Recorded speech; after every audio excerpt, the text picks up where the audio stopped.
Iš Vilniaus NDT gavau aš atsakymą, taip pat gavo ir STT Jakšto 6. Taigi, ar STT atkreips dėmesį, kas parašyta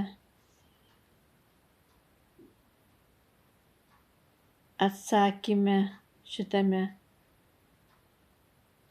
Tai, kad parašyta pažymėtina, kad tarnyba nustatydama darbingumo lygį vertina ne atskiras ligas užšifruotas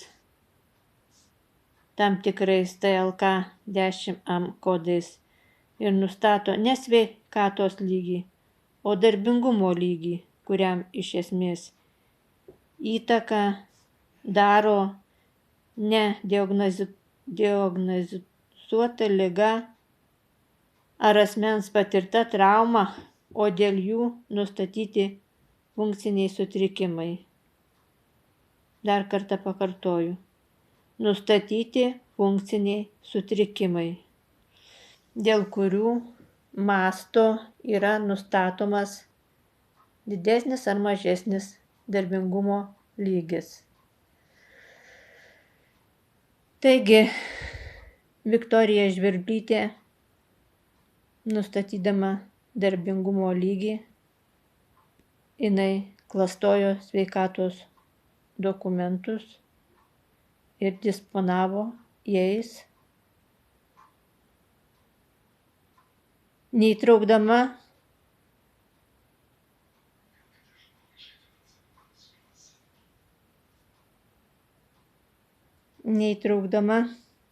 sutrikusių organizmo funkcijų.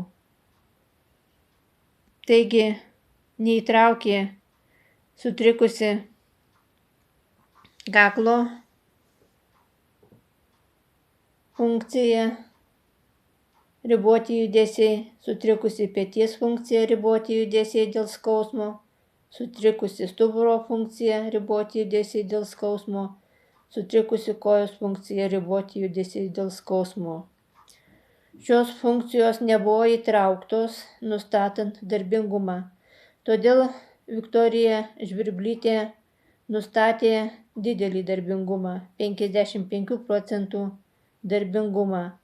Jinai nustatė 55 procentų darbingumą ir padarė tiesiog sveiką ir surašė, kad visus darbus galiu dirbti, ir naktinius, ir fizinius, ir visus darbus, kai yra sutrikusios 4 funkcijos ir riboti judesiai. Taigi, Viktorija Žvirblytė klastojo sveikatos dokumentus, disponavo jais, nustatant neteisingą darbingumo lygį. Jinai nustatė per didelį darbingumo lygį, nes jinai neįtraukė sutrikusių funkcijų.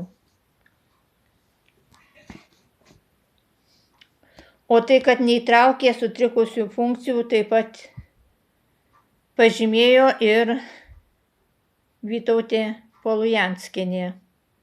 Matote, jinai tiesiog su savo parašu patvirtino, kad nustatant darbingumą būtinai reikia